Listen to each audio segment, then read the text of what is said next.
She didn't just fall for her college professor. She uncovered a secret that could ruin her future, destroy his power, and shatter the one friendship she couldn't afford to lose. One moment she was standing in his silent mansion, realizing the doors had locked behind her. The next, she was frozen on a staircase, listening to screams she was never meant to hear. Sometimes the most dangerous affairs don't begin in desire, but in the moment you learn the truth and can't walk away. Please like, share, and subscribe before we begin. Isabella had been 15 minutes early. That was her problem. Always punctual, always prepared, always the responsible one in the group. Michelle texted that she was running late, stuck in traffic with Marco and Francesca. They'd be another 30 minutes at least. "Come in," Professor Russo said, stepping aside. His voice was smooth, accented, unhurried. No sense standing in the cold. She hesitated. The autumn wind cut through her jacket, but something about crossing that threshold felt permanent. "I'll wait in the car," she managed. He tilted his head slightly. "The gate locked behind you. Automatic system. You'd need the code to leave." Her stomach flipped. Of course it did, because nothing about tonight was going normal. She stepped inside. The door clicked shut behind her, softer than her heartbeat, louder than any scream. The house was enormous, not showy, just quietly, devastatingly expensive. Dark wood, cream walls, art that probably cost more than her entire college tuition. She followed him through the hallway, keeping distance between them like it might protect her from whatever this feeling was. "You're American," he said without looking back. "Yes, sir." "Law student. 3rd year." "Yes." "Michelle speaks highly of you." Isabella didn't respond. She was too busy trying not to stare at the way he moved. Controlled, economical. Like every gesture had been calculated 3 steps ahead. He led her into a study. Floor-to-ceiling bookshelves. A desk that could seat 8. Windows overlooking gardens she couldn't quite see in the darkness. "You can set up here," he said. "I'll bring coffee."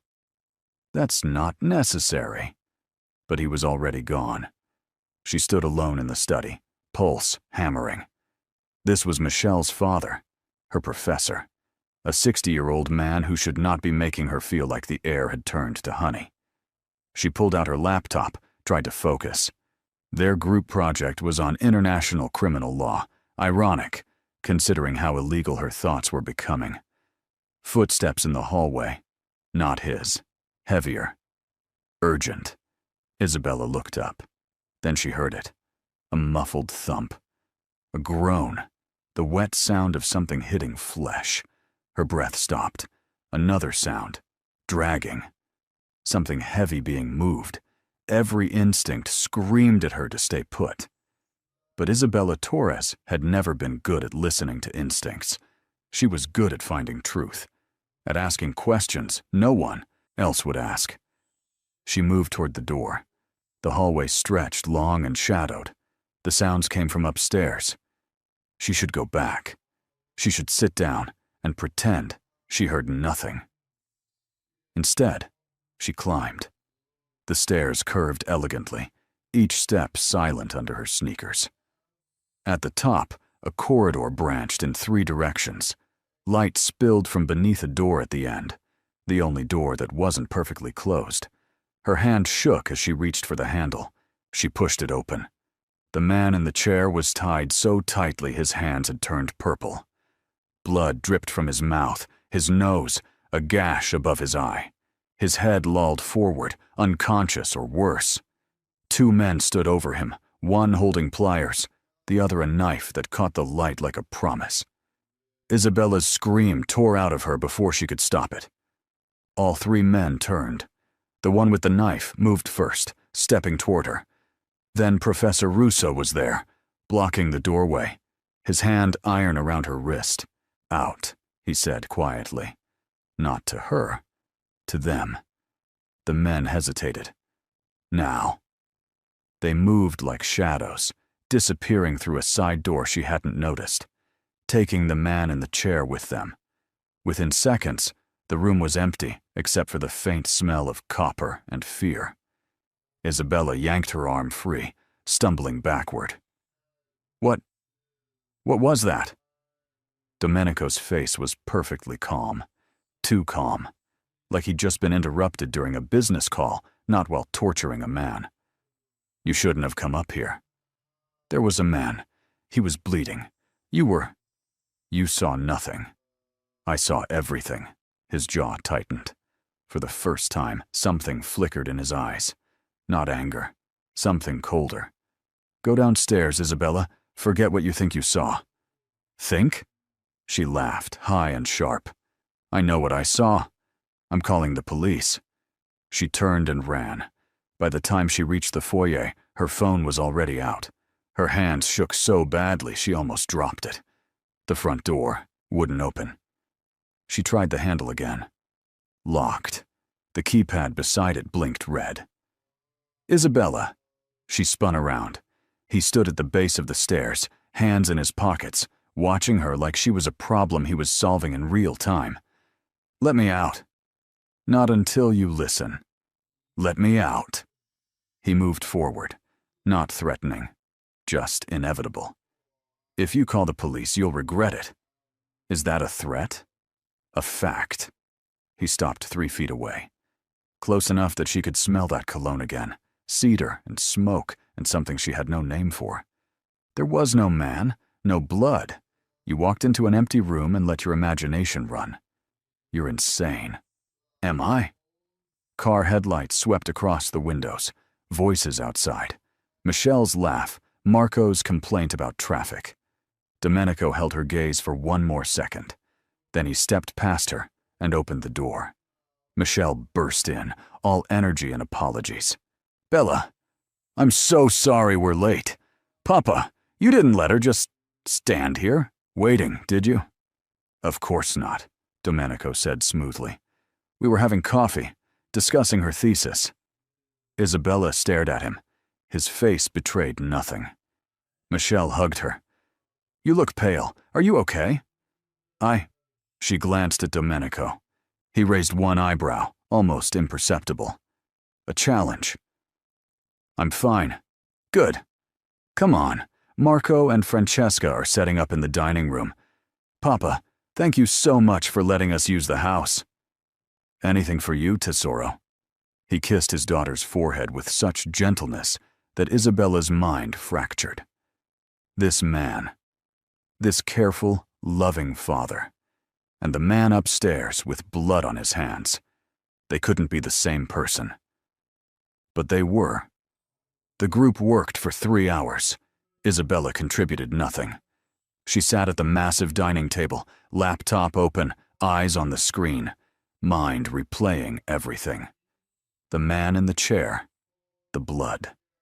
The way Domenico had looked at her, like he was deciding whether she was a problem that needed to disappear. Michelle kept asking if she was okay. Marco made jokes. Francesca complained about their other professor's grading system. Normal. Everything was so horrifyingly normal. Domenico appeared once, bringing espresso in delicate cups, playing the perfect host. When he set Isabella's cup down, his fingers brushed hers. She flinched. His eyes met hers. For half a heartbeat, she saw something there. Not regret. Not apology. Warning. At midnight, Michelle's boyfriend texted. Emergency at his family's restaurant. She had to go. I'm so sorry, Michelle said, gathering her things. We'll finish tomorrow. Bella, do you need a ride? I drove, Isabella lied. She'd taken the bus, but she'd walked 10 miles before she stayed in this house another minute. You sure? Positive. Marco and Francesca left together. Then it was just Isabella, Michelle, and the professor. I'll walk you to your car, Domenico said. That's really not. I insist. Michelle kissed her father's cheek and left. The sound of her car engine faded down the driveway. Silence. You lied to your friend, Domenico said quietly. Isabella shoved her laptop into her bag. I'm leaving. How? You don't have a car. I'll call a taxi. At midnight? In this neighborhood? He shook his head. I'll drive you. I'd rather walk through fire. Dramatic. Murderer. The word hung between them. Domenico's expression didn't change. That man you saw was a rapist. He hurt 3 women in the past year. The police couldn't touch him because his family has connections, so I made sure he'd never hurt anyone again. Isabella's breath caught. That doesn't give you the right, doesn't it? He stepped closer. What would you have done? Written a strongly worded brief? Filed a motion? Waited for a system that protects men like him while women suffer? You don't get to play judge and executioner. Someone has to. She grabbed her bag and headed for the door. This time, he didn't stop her. But when she reached for the handle, he spoke again. You study law because you believe in justice. So do I. We just have different methods. She turned. You're a criminal. And you're naive. No heat in his voice, just fact. But you're also smart. Smart enough to know that if you go to the police, they'll find nothing. No evidence, no witnesses, just your word against mine. And my word carries weight in this city. Because you're a monster. Because I'm necessary. He moved past her and opened the door himself. My driver will take you home. His name is Angelo. He's worked for my family for 30 years. You're safe with him. I'm not safe anywhere near you. Something flickered across his face. There and gone. No, he agreed softly. You're probably not. The car ride was silent. Angelo was exactly what Domenico had promised. Professional, courteous, unthreatening. He dropped her at her apartment building without a word. Isabella climbed the stairs to her 3rd-floor walk-up, hands still shaking. Inside, she locked the door, checked the locks twice, then collapsed on her bed. She should call the police. She should tell Michelle. She should do something, anything, except lie here, feeling like her entire worldview had shattered. But when she closed her eyes, all she saw was Domenico's face. The gentleness when he kissed his daughter. The coldness when he threatened her. The something else. That flicker of heat when their fingers touched. She hated him. She was terrified of him. And some small, traitorous part of her wanted to understand him. The next morning, Isabella called in sick to her part-time job at the campus bookstore. She spent 4 hours researching Domenico Russo. What she found was terrifying. On paper, he was spotless. Tenured professor of criminology, published author, guest lecturer at conferences across Europe, philanthropist who donated millions to women's shelters and legal aid organizations. The man was a saint. But saints didn't torture people in their homes. She dug deeper. Found old newspaper articles. An investigation into organized crime families in Italy. The Russo name appeared 3 times before the journalist died in a car accident. Another reporter who'd been investigating corruption in the university system. She'd written one article mentioning Domenico's unusual influence over disciplinary proceedings. 2 weeks later, she'd retracted everything and moved to Spain. Patterns. Isabella knew patterns. She'd built her entire legal education on recognizing them. Domenico Russo wasn't just connected to organized crime. He was one of its pillars. That afternoon, Michelle called. Hey, can we talk? Isabella's stomach dropped. Sure. They met at a cafe near campus. Michelle looked upset. Her usual brightness dimmed. What's wrong? Isabella asked. Did something happen at my father's house? You've been weird since yesterday. I told you I'm fine. Bella. Michelle leaned forward. We've been friends for 2 years. I know when you're lying. Isabella's coffee tasted like ash. She set it down carefully. I saw something. Upstairs. What? A man, tied to a chair, bleeding. And your father. Michelle's face went pale, then red, then cold. Stop. Michelle, I said stop! Her voice cracked. How dare you? How dare you accuse my father of something like that? I'm not accusing. I'm telling you what I saw. You saw nothing. You walked into the wrong room, probably saw something out of context, and now you're making up stories. Michelle stood, chair scraping loud. My father is the kindest man I know. He wouldn't hurt anyone, ever. Please, just listen. No. You listen. Tears welled in Michelle's eyes. He raised me alone after my mother died. He's been there for every moment of my life.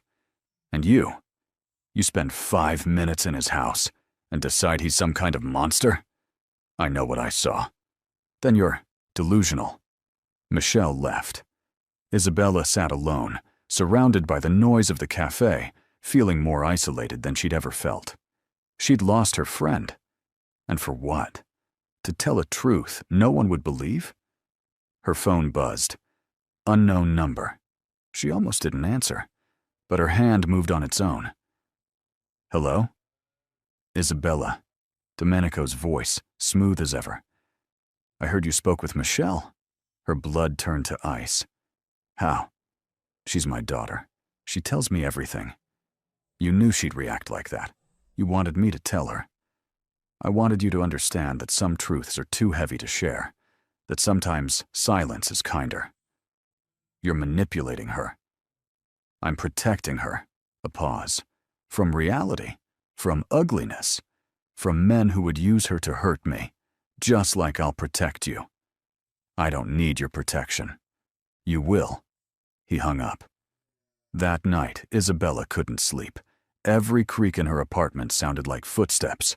Every shadow looked like a threat. She got up, checked the locks again, made tea she didn't drink, stared at her reflection in the darkened window. What was she supposed to do? Going to the police would accomplish nothing. Domenico was right about that. No evidence, no witnesses, just her word against a respected professor. But doing nothing felt like complicity. She thought about the man in the chair, what he'd done, the women he'd hurt. Then she thought about Domenico's hands, how gentle they'd been when he touched his daughter, how controlled when he'd grabbed her wrist, justice and vengeance, right and wrong. The lines were blurring. 3 days passed. Isabella avoided campus, avoided Michelle, avoided everything that might force her to make a decision. On the 4th day, her law professor assigned a new case study, criminal networks and legal accountability. The irony wasn't lost on her. She was reading the case file when someone knocked on her apartment door. Her heart stopped. She looked through the peephole. Domenico stood in the hallway, hands in his coat pockets, looking like he belonged anywhere he chose to stand. Isabella didn't open the door. I know you're there, he said calmly. I can hear you breathing. Go away. We need to talk. We have nothing to talk about. Then just listen. His voice softened. Please. That word, please, from him. It felt wrong, too human, too vulnerable. Against every screaming instinct, she unlocked the door. He didn't push his way in. He waited until she stepped aside, then entered like he'd been invited to tea. Her apartment was tiny compared to his house. One room serving as bedroom, living room, and study. A kitchen the size of a closet. But it was hers, and having him in it felt like an invasion. You shouldn't be here, she said. I know. If someone sees, no one will. He stood in the center of the room, looking around, not judging, just observing. When his eyes landed on her makeshift desk, laptop, case files, half-drunk coffee cups, something shifted in his expression. You work hard, he said. I have to. Some of us don't have family money. Is that what you think? That everything I have was given to me? I think you took it. One way or another. He smiled. It didn't reach his eyes. Fair enough. Silence stretched between them. Isabella's back pressed against the kitchen counter, as far from him as the small space allowed. "Why are you here?" she finally asked. "To apologize." She laughed. Couldn't help it. "For which part? The torture? The threats? Turning your daughter against me?" "All of it." He moved closer, not crowding, just closing distance. "What you saw was unfortunate. I never intended for you to be involved in that part of my life." "What part? The criminal part? The necessary part?" "Stop saying that. Stop acting like you're some kind of hero." "I'm not a hero." His voice dropped. "I'm the man who does what heroes can't, what they won't. I live in shadows, so people like you can walk in sunlight. That's just another excuse. Maybe." He stopped 3 feet away. "But it's also true." Isabella's hands gripped the counter behind her. "What do you want from me?"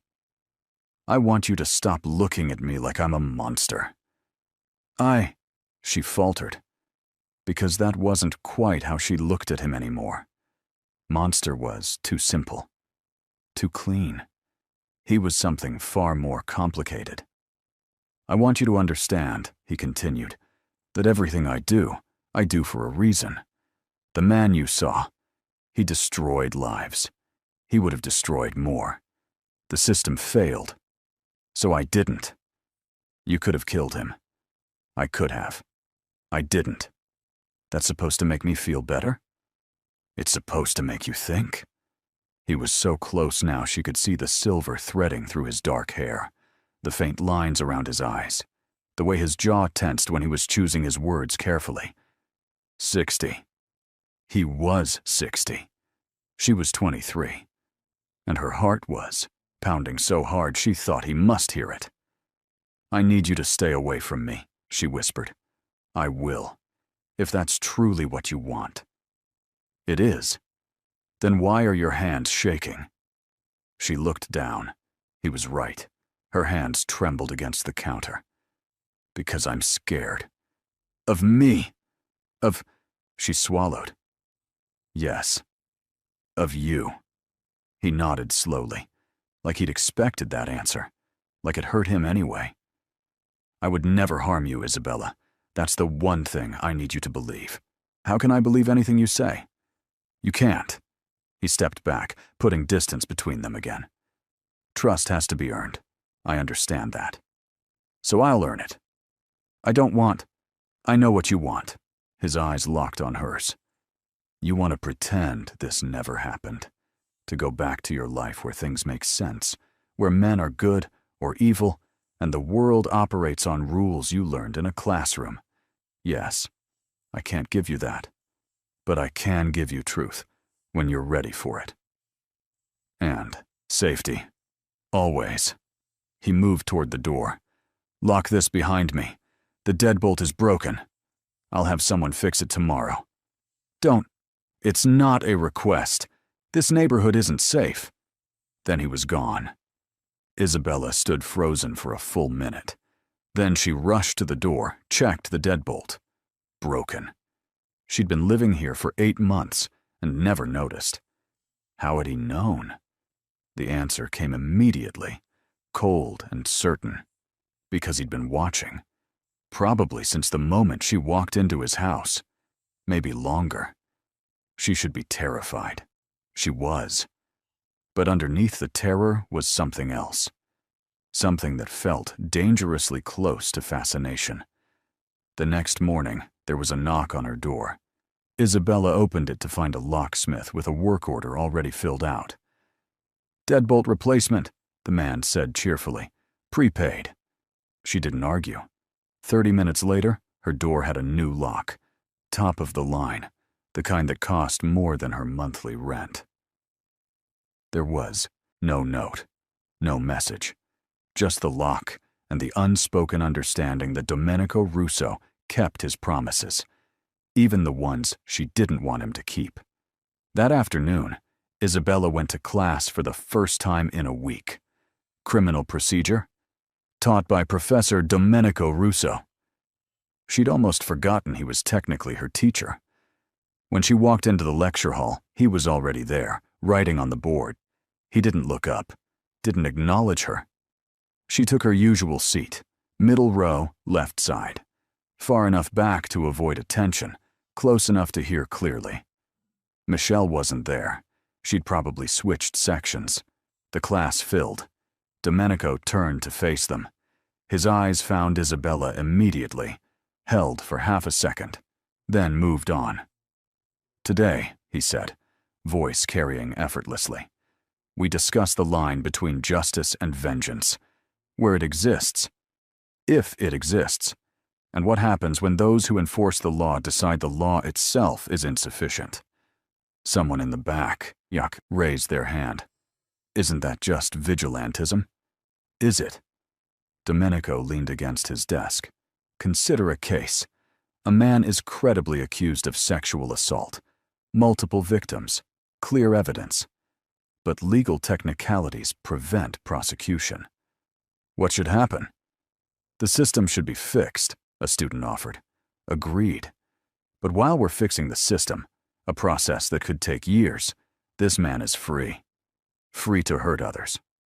What then?" Silence. "Someone answer," Domenico said softly. His eyes found Isabella again. "What would you do?" She knew he was talking to her. Only her. Everyone waited. Isabella lifted her chin. "I'd find another way to stop him." "Legal ways?" "Yes.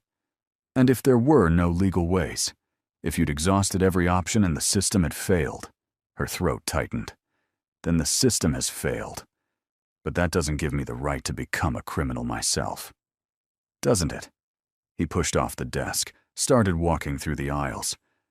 "At what point does inaction become complicity? If you have the power to stop evil and choose not to, what does that make you?" "It makes me someone who respects the law. It makes you irrelevant." The word hit like a slap. Domenico stopped beside her desk, looked down at her with those impossible eyes. "The law is a beautiful ideal, Miss Torres, but ideals don't protect victims. Action does. Action without accountability is chaos, and accountability without action is cowardice." The class was silent, watching the two of them like a tennis match. Domenico smiled slightly. "Good argument. You'll make an excellent lawyer someday, as long as you remember that the world isn't a courtroom, and sometimes the only justice available is the kind you make yourself." He walked back to the front of the class. Isabella's heart hammered. He'd just described his entire philosophy, justified everything she'd seen. And part of her, that same traitorous part that had noticed his cologne, his eyes, the bobo way he moved, understood. She hated that she understood. After class, she tried to leave quickly, but students crowded the aisles, asking questions, arguing points. By the time she reached the door, Domenico was standing there. "Miss Torres, a moment."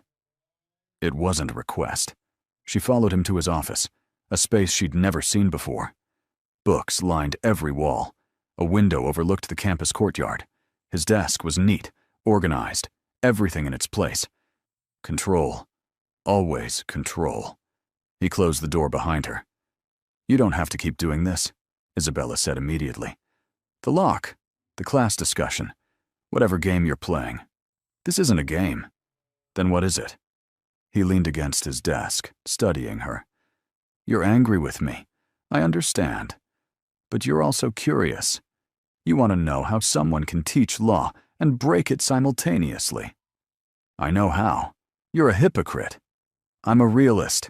He crossed his arms. "Tell me honestly, if you knew for certain that a man was guilty of a terrible crime, and you had absolute proof he'd never face legal consequences, would you do nothing?" "Yes. You're lying. You don't know me." "I know more than you think," his voice gentled. "You volunteer at the women's shelter on 4th Street. You spend your weekends helping domestic violence survivors navigate the legal system. You've seen how often it fails them." Her blood chilled. "How do you?" "Because I pay attention to people who matter." "I don't matter to you." Don't you? The question hung there, impossible and dangerous. Isabella forced herself to move toward the door. I need to go. Wait. He didn't touch her, didn't move, just spoke her name like it was something precious. Isabella, please. That word again, from a man who probably never said it.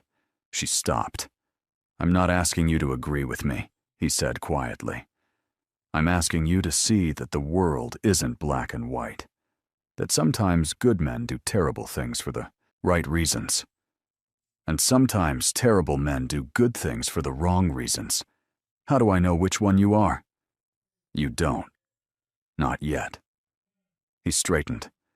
But I'm going to prove it to you, whether you want me to or not.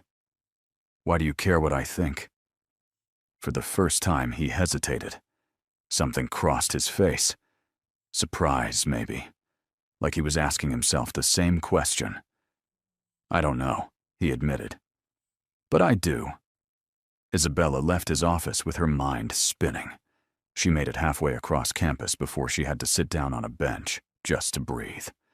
This man, this dangerous, complicated, impossible man, was paying attention to her. Not as a student, not as his daughter's friend, as something else entirely. And the worst part was how much it affected her. She should be afraid. She was afraid. But fear was mixing with something else now. Something that felt like being seen for the first time in her life. That evening, she returned to the women's shelter like she did every Tuesday. The director, Mrs. Chen, greeted her with her usual warmth. Isabella, perfect timing. We have a new resident who needs help with a restraining order. The woman's name was Katerina, mid-30s, bruises fading to yellow on her arms, eyes haunted. Isabella spent 2 hours helping her fill out paperwork, explaining the process, promising it would get better. But she knew the truth. Restraining orders were paper shields. They worked when men chose to respect them. And men like Katerina's ex-husband didn't respect anything. When Isabella left the shelter that night, she found herself thinking about Domenico's question. What would she do if the law couldn't protect Katerina? The answer should be simple. Trust the system. Let it work. But the system was broken. She saw it every week. Women slipped through cracks that should have been closed decades ago. She hated that Domenico was right. Hated it almost as much as she hated how much she wanted to see him again. Friday afternoon, Michelle called. Isabella almost didn't answer. But they'd been friends too long to let it end like this. Hi, Michelle said softly. Hi. I've been thinking about what you said. About my father. Isabella's heart clenched. Michelle, I don't want to lose you. You're one of my best friends. But I also can't. Her voice broke. I can't let you accuse him of things like that. I understand. Do you? Michelle sounded so young, so hurt. Because from where I'm standing, you're asking me to believe my father is some kind of criminal, and I just can't. He's all I have. I know. I'm sorry. Silence. Then Michelle said, Can we just not talk about him? Can we go back to normal? I don't think we can. Please, Bella, just try. Isabella closed her eyes. She could do this. She could pretend. For friendship. For peace. Okay, she whispered. Really? Really? We won't talk about him. The relief in Michelle's voice was palpable. Thank you. God, thank you. Coffee tomorrow. Sure. They hung up. Isabella sat on her apartment floor, phone in her hand, and wondered how many more lies she'd have to tell. Saturday morning brought rain.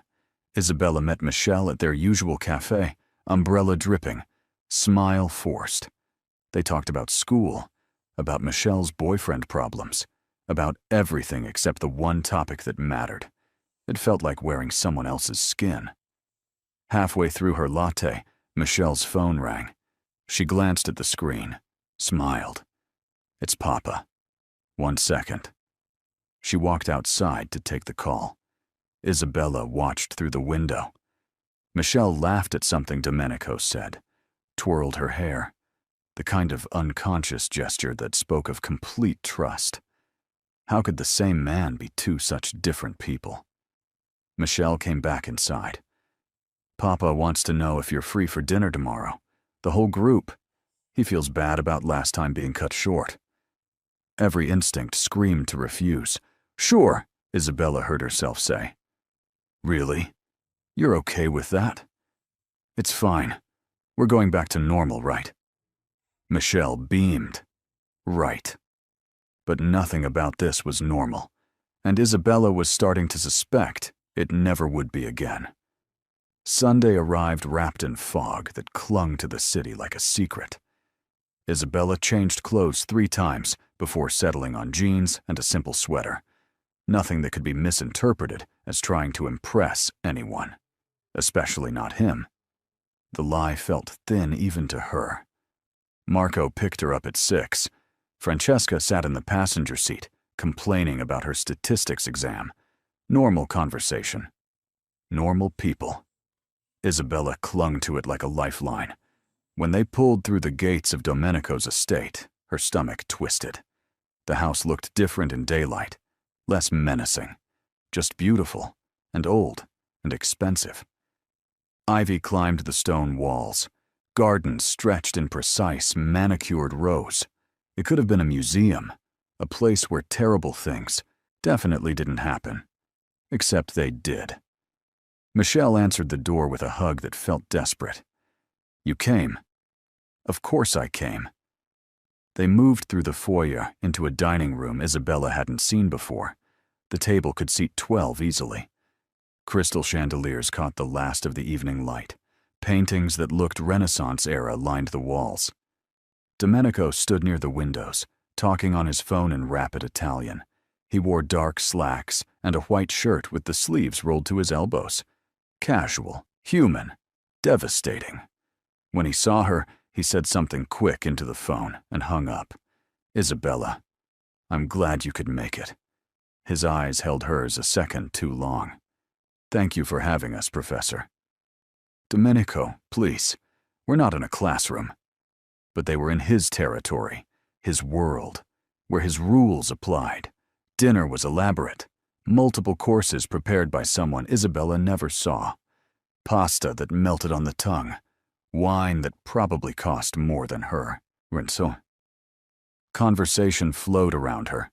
Michelle talking about her internship. Marco debating soccer teams with Domenico. Francesca asking about his book collection. Normal. It all felt so horrifyingly normal. Isabella barely ate. Every time she reached for her wine glass, Domenico was watching. Not obviously. Just these brief moments where their eyes would meet across the table and something electric would pass between them. She hated it. She craved it. Isabella, Domenico said during a lull in conversation. Michelle tells me you're interested in international human rights law. All eyes turned to her. Yes, sir. There's a symposium next month, in Rome. Several colleagues of mine will be presenting on legal frameworks for prosecuting war crimes. You should attend. I can't afford. The university has a scholarship fund for exceptional students. I'd be happy to recommend you. Michelle clapped her hands. Bella, that's perfect. You could meet all those lawyers you're always reading about. Isabella's throat tightened. That's very generous, but what? Domenico's voice was casual, but his eyes were intense. You deserve opportunities that match your talent. Let me help provide them. It sounded so reasonable, so kind. It felt like a trap. I'll think about it, she managed. He smiled. That's all I ask. After dinner, Michelle suggested they watch a movie in the screening room. Of course there was a screening room. Marco and Francesca agreed immediately. Isabella wanted to leave, but couldn't think of an excuse that wouldn't raise questions. The screening room had actual theater seats, a screen that covered an entire wall. Francesca picked some action movie Isabella had never heard of. The lights went down. Isabella sat on the end, as far from Domenico as possible. But halfway through the film, Michelle got up to use the bathroom. Marco followed, probably for a smoke break. Francesca was engrossed in the explosions at the screen, leaving Isabella and Domenico in darkness, separated by 3 empty seats. She felt him move before she saw him, 1 seat closer, then another. "You're avoiding me," he said quietly. On screen, buildings were exploding. No one else could hear them. "I'm watching the movie." "You haven't looked at the screen in 20 minutes. He was right. She'd been staring at her hands. "What do you want?" she whispered. "To know why you're so determined to hate me." "You know why? Because of what you saw? Or because of what you felt when you saw it?" Her breath caught. "I don't know what you mean." "Don't you?" He leaned closer. Not touching, just present. "You're angry that I showed you a truth you didn't want to see, that the world isn't what you thought, that sometimes darkness serves light. You're twisting everything. I'm just being honest." On screen, the hero saved the day. Predictable, clean, nothing like real life. "I need you to stay away from me," Isabella said. "I will, after you answer one question." "What? Are you afraid of me? Or afraid of yourself?" Before she could answer, the lights came up. Movie over. Michelle bounced back in, full of commentary about the film's legal inaccuracies.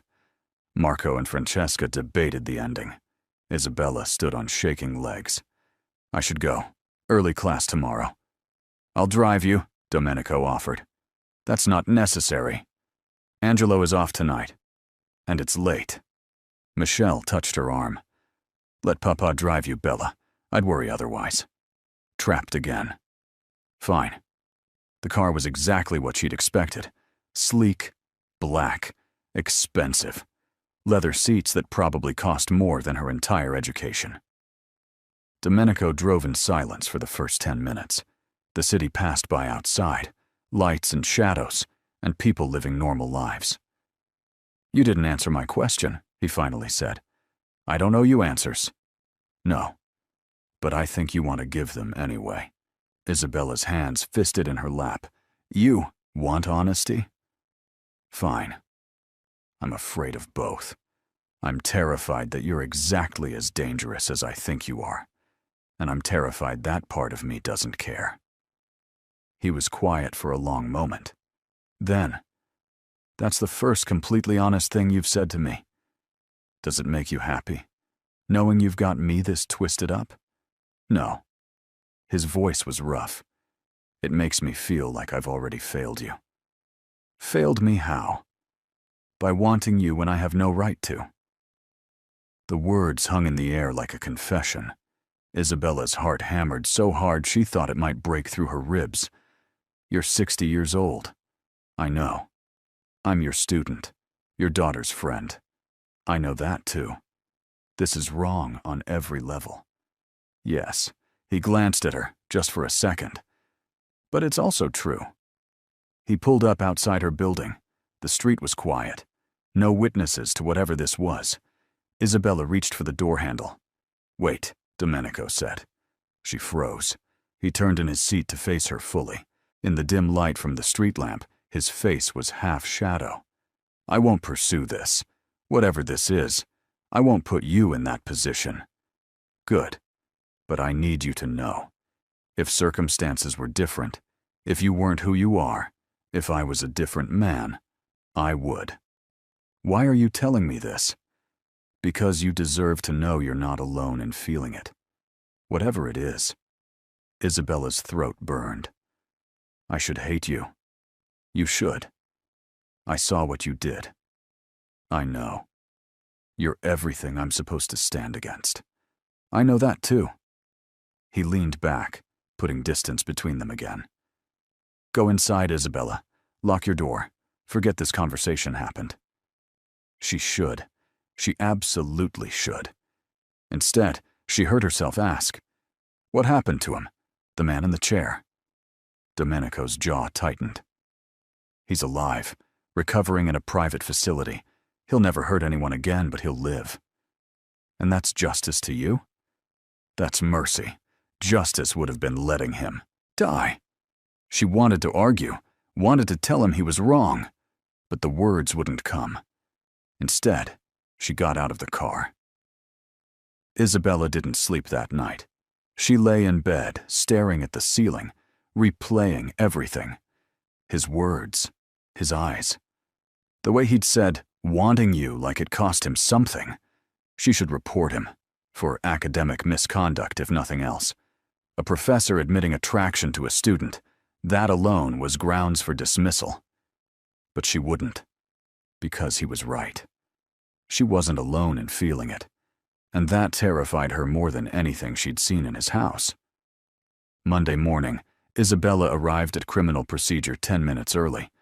She took a seat in the back row this time. Distance, safety. Domenico walked in exactly on time.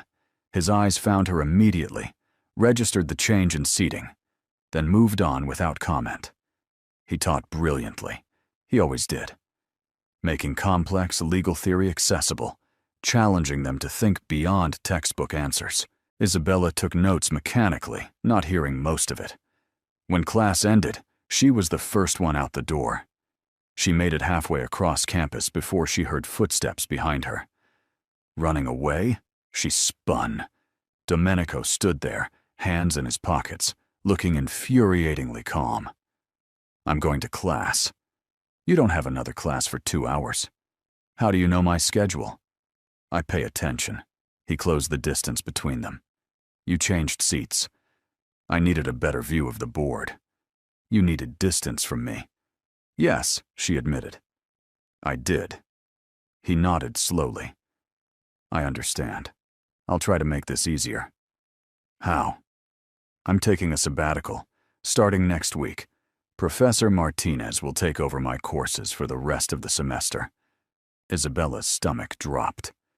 "You're leaving?" "It's already arranged. I have research to complete in Sicily. I'll be gone 3 months, possibly 4. "Because of me?" "Because it's the right thing to do." His eyes held hers. "You deserve to finish your education without this complication. And I need—" He stopped. "I need distance too." Something in her chest cracked, which was insane.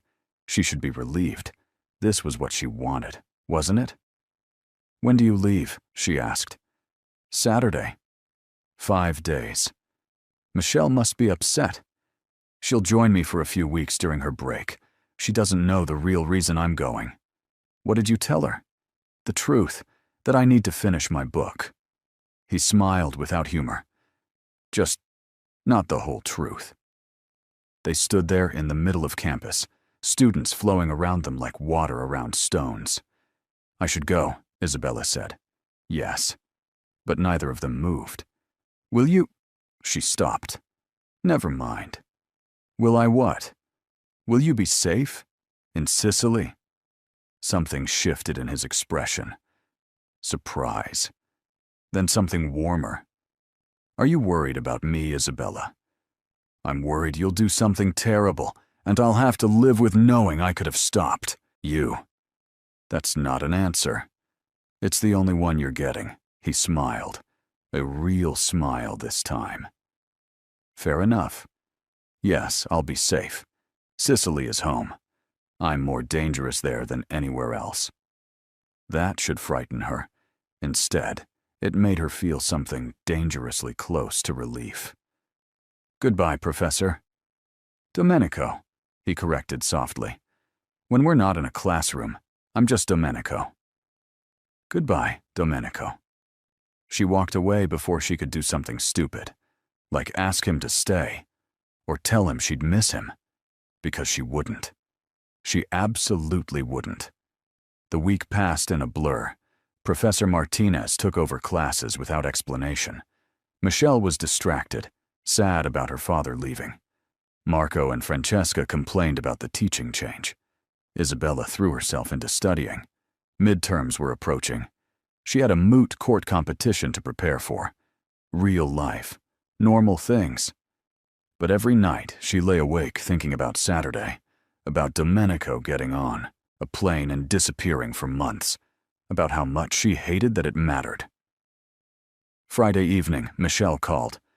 "Last-minute dinner with Papa before he leaves. You have to come. Please." "I don't think." "Bella, please. You and me and him. Just family." Family. The word twisted something in Isabella's chest. "Okay. What time?" 7. I'll pick you up." This time, dinner was in the kitchen. Smaller. More intimate. Domenico cooked, which surprised Isabella until she remembered this man probably had 1,000 skills she didn't know about. He made risotto from scratch, moved around the kitchen with the same controlled precision he brought to everything else. Michelle chatted about her internship, about her boyfriend's family drama. Normal daughter conversation. Domenico listened with complete attention, asking questions, giving advice that was thoughtful and kind. This version of him, the father, should have made Isabella relax. Instead, it made everything more complicated. Because monsters were easy to hate, but men who loved their daughters with this kind of gentle devotion, men who cooked for them and listened and remembered small details, those men were dangerous in entirely different ways. After dinner, Michelle's boyfriend called with some emergency. She took it in another room, voice rising in what sounded like an argument, leaving Isabella and Domenico alone in the kitchen. He was washing dishes. Actually washing dishes by hand, sleeves rolled up, movements economical. "You don't have a dishwasher?" Isabella asked. "I do, but I like doing this. It's meditative." She picked up a towel, started drying without thinking about it. They worked in silence for a few minutes. "You're good with her," Isabella said finally. "Michelle, you're a good father." "I try. It's more than trying. She loves you completely." "I know. It terrifies me." Isabella glanced at him. "Why?" "Because love makes you vulnerable. It gives the world weapons to use against you." He handed her a plate. "That's why I do what I do, to make sure those weapons are never used." "By becoming someone even more dangerous than the threats?" "Exactly. That's a lonely way to live." He looked at her then, really looked. "Yes, it is." The moment stretched. Water dripped from his hands. The kitchen smelled like garlic and wine and something else. That cologne she'd memorized without meaning to. "I'll miss you," Isabella said, then immediately wanted to take it back. "I mean, Michelle will miss you, obviously." "Obviously," his mouth quirked. "And you? Will you miss me at all?" "I shouldn't. That's not what I asked." "Yes," she whispered. "I will." He set down the dish he was holding, dried his hand slowly. "Isabella, please don't say whatever you're about to say." "Why not?" "Because you're leaving tomorrow. Because this is already impossible. Because—" Her voice cracked. "Because I can't." He reached out. He stopped just short of touching her face. His hand hung in the air between them. "I'm trying to do the right thing here. I'm trying to protect you." "From what?" "From me." "What if I don't want to be protected?" The words escaped before she could stop them. Domenico's eyes darkened. His hand dropped. "You don't mean that." "How do you know what I mean?" "Because you're young and confused, and I've disrupted your entire worldview. You think what you feel is real, but it's just what? Trauma bonding? Stockholm Syndrome?" She laughed bitterly. "I'm a law student, Domenico. I know all the terms for what this isn't supposed to be. But I also know what I feel. And what do you feel?" "Terrified, angry, fascinated." She swallowed. "Drawn to you in ways that make no sense." "That's not love. That's—" "I didn't say love." He went still. "What did you say?" "I said I'm drawn to you. I said this terrifies me. I said I'll miss you." She stepped closer, reckless now. "I didn't say I love you. I'm not that far gone." Not yet, he said quietly. Arrogant. Accurate. Michelle's voice called from the other room. Bella? You ready to go? The spell broke. Isabella stepped back, grabbed her purse. Goodbye, Domenico. Have a safe trip. She made it to the doorway before he spoke again. Isabella. She stopped but didn't turn. When I get back, if you still feel this way, we'll talk. Really talk. But only if you're certain. Only if you've had time to think clearly. And if I'm not certain, then I'll let you go. She nodded once and left. That night, Isabella couldn't sleep again. She pulled out her laptop, tried to study, but her mind kept wandering. 3 months, maybe 4. Time to think. Time to let this madness fade. Time to remember all the reasons this was wrong. She should be grateful. Instead, she felt like something precious was being taken away before she'd even understood what it was. Saturday morning, her phone buzzed. Unknown number. But she knew who it was. She answered. I'm at the airport, Domenico said. No greeting. Just that. Safe travels. Isabella, don't. Just go. Do whatever you need to do. I'll figure out what I need to do. A long pause. Then, I meant what I said. When I come back, if you're certain, we'll talk. And if I'm not, then I'll respect that. Will you really? I'll try. He exhaled. I don't want to be another man who takes from you what he has no right to. You're not taking anything. She stopped. Just go. Please. Goodbye, Isabella. The line went dead. Isabella sat in her tiny apartment, phone in hand, and let herself cry. Not for long, just long enough to acknowledge that something had changed. She'd spent 3 weeks hating Domenico Russo, 3 weeks being terrified of him. And now he was gone. And she missed him, like losing something she'd never actually had. The following Monday, Professor Martinez proved to be competent but uninspiring. Michelle moped through lunch. Life returned to its normal rhythm. Isabella dove into her studies with renewed focus. Moot court. Research papers. Volunteer work at the shelter. 2 weeks passed. Then 3. She stopped checking her phone for messages that never came. Stopped thinking about Sicily and whatever Domenico was doing there. Mostly. On a Tuesday night, 4 weeks after Domenico left, Isabella was at the women's shelter when Caterina came in crying. Her ex-husband had shown up at her work, violated the restraining order. The police had been called. He'd been arrested and released 6 hours later on bail. He'll come back, Caterina sobbed. He always comes back, and next time, he'll kill me. Isabella held her, made soothing sounds, promised the system would protect her. But she didn't believe it. That night, she broke her own rule. She searched for Domenico's number in her call history. Her finger hovered over it for 5 full minutes. Then she put the phone down. The next day, Caterina didn't show up for her shift at the hospital where she worked. Isabella called. No answer. She went to Caterina's apartment. No one home. Fear clawed at her throat. She called the police, filed a missing person report. They promised to investigate. 2 days later, Caterina was found in a hotel room outside the city. Beaten so badly she was unrecognizable. Alive, but barely. Her ex-husband had an alibi. Witnesses who swore he'd been with them all night. He walked free.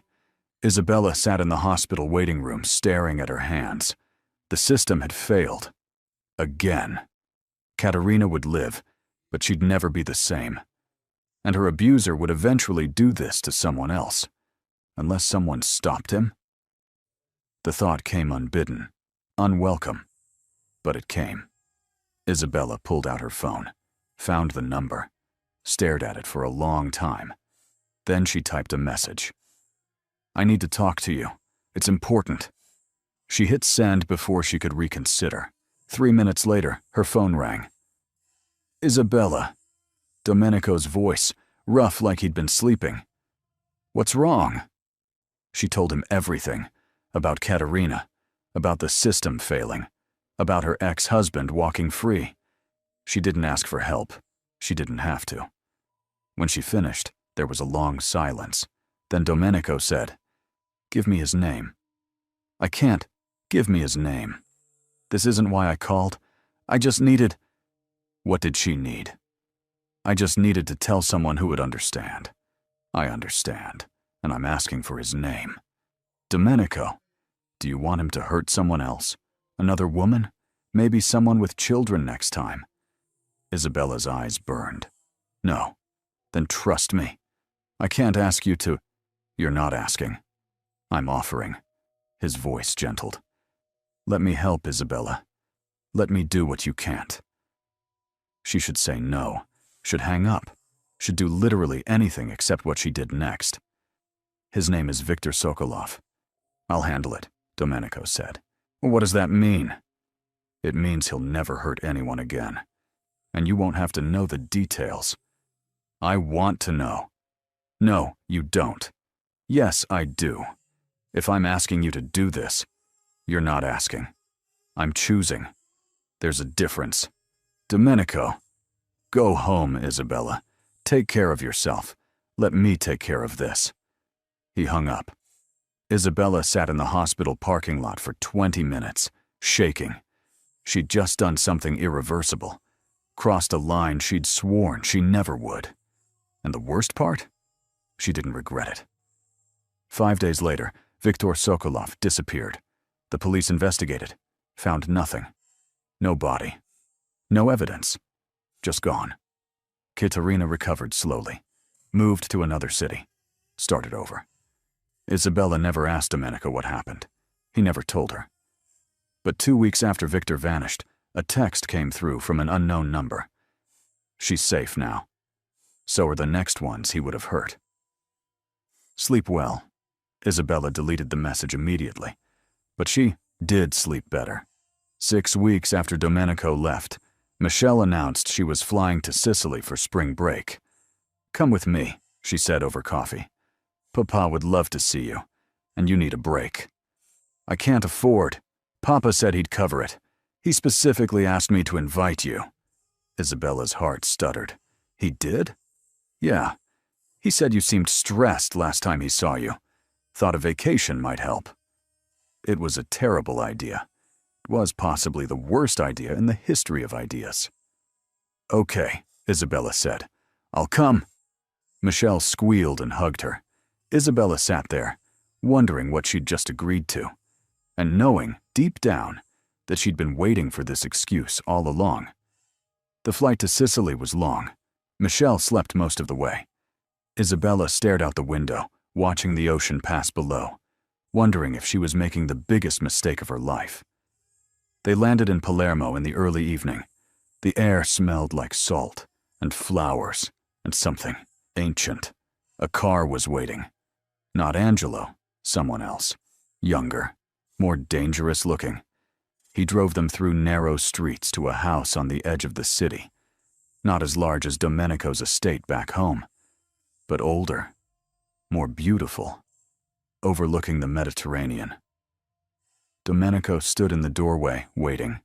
He looked different, more relaxed, tan from the sun, hair slightly longer. But his eyes, those were the same, intense, seeing everything. When they landed on Isabella, something electric passed between them. "Benvenuta," he said softly. "Welcome." Michelle ran to hug him. He held his daughter close, kissed her head, murmured something in Italian that made her laugh. Then his eyes found Isabella again over Michelle's shoulder, and she knew coming here was definitely a mistake. But it was too late to turn back now. The house in Sicily felt alive in ways his American estate never had. Terracotta floors worn smooth by generations, windows that opened to sea breezes carrying the scent of lemon groves and wild herbs, voices drifting from nearby houses, Italian rapid and musical, laughter punctuating conversations Isabella couldn't understand. Michelle claimed the bedroom she'd used since childhood, decorated with remnants of her teenage years.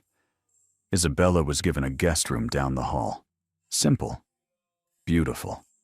A balcony overlooking gardens that tumbled toward the cliffs. "Dinner in an hour," Domenico said from the doorway. "Rest if you need to. The flight is long." He disappeared before she could respond.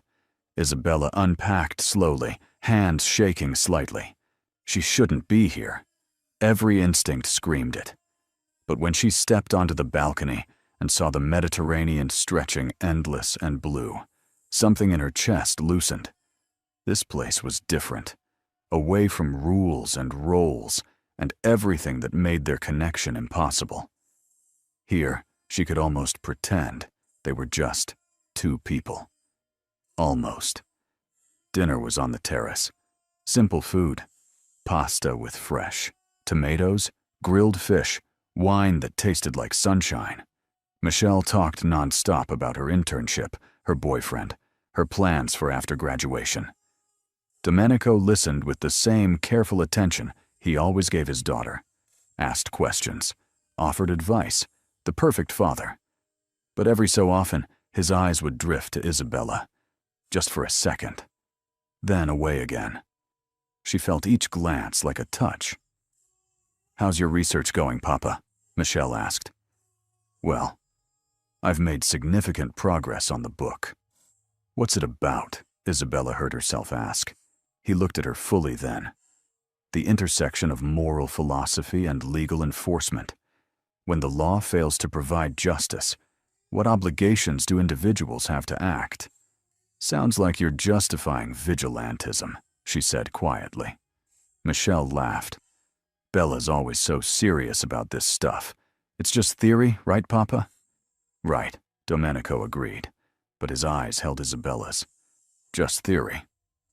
After dinner, Michelle wanted to walk into the village. There was a festival, music, dancing, food vendors lining the streets. "You should come," she told her father. "I have work to finish, but you two go. Enjoy yourselves." Isabella should have been relieved. Distance was good. Safe. Instead, disappointment settled heavy in her stomach. The festival was magical. Strings of lights crisscrossed the narrow streets. Musicians played on corners. Children ran laughing between vendors selling sweets and handmade crafts. Michelle knew everyone, stopped every few feet to hug someone, introduce Isabella, slip seamlessly between English and Italian. Isabella felt foreign in the best way. Anonymous. Free. They were watching a street performer when a young man approached. Mid-20s, handsome, with an easy smile. He said something in Italian to Michelle, who laughed and replied. Then he turned to Isabella. "You are American?" he asked in accented English. "Yes. I am Luca. Welcome to Palermo." He said it like he personally owned the city. "You are very beautiful. Would you dance with me?" The music had shifted, something slow and romantic. Couples were swaying in the street. "Oh, I don't—" "Come on, Bella," Michelle urged. "Live a little." Before she could protest further, Luca had taken her hand and pulled her into the crowd of dancers. He was a good dancer. Confident. His hand on her waist was respectful but firm. He asked about America, her studies, how long she was staying. Normal conversation. A normal, age-appropriate man showing normal interest. She felt nothing. They danced for 2 songs. When the music changed to something faster, Luca suggested getting drinks. Isabella was about to agree when she felt it. That prickle of awareness. She turned. Domenico stood at the edge of the crowd, arms crossed, face unreadable. But his eyes were locked on Luca's hand, where it rested on Isabella's waist. Her breath caught. "I should get back to my friend," she told. "Luca." "One drink? Please." "I can't. But thank you for the dance." She extracted herself as politely as possible and made her way to Michel, very deliberately not looking at Domenico. But she felt his presence like gravity. The walk home was quieter. Michel yawned, tired from the long day. She linked her arm through Isabella's. Luca was cute, wasn't he?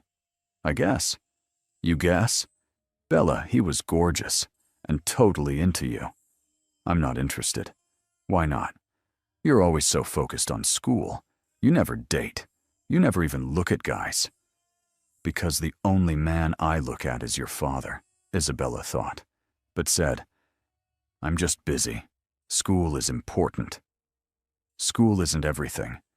Sometimes you need to live a little.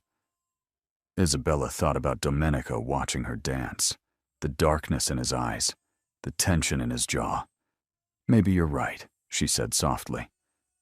When they got back to the house, the lights were still on.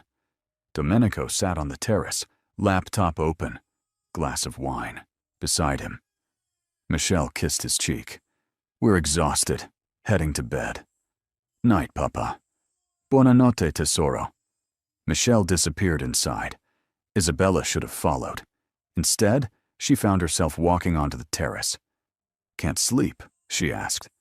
Too much work. He closed the laptop. Did you enjoy the festival? It was nice. You danced. Not a question, a statement. Michel's friend was being polite. He was interested. Maybe. And you? Isabella wrapped her arms around herself. The night air was cool. I wasn't. Why not? He was young, handsome, appropriate. Is that what you want? For me to be interested in appropriate men? Domenico's jaw tightened. I want you to be happy. That's not what I asked. He stood slowly, walked to the terrace railing, stared out at the dark sea. No, I don't want you interested in other men, which is exactly why you should be. You're being cryptic again. I'm being honest. He turned to face her. I saw you, dancing with him and wanted to break his hands. That's not rational. It's not right. It's jealous? Yes, he admitted quietly.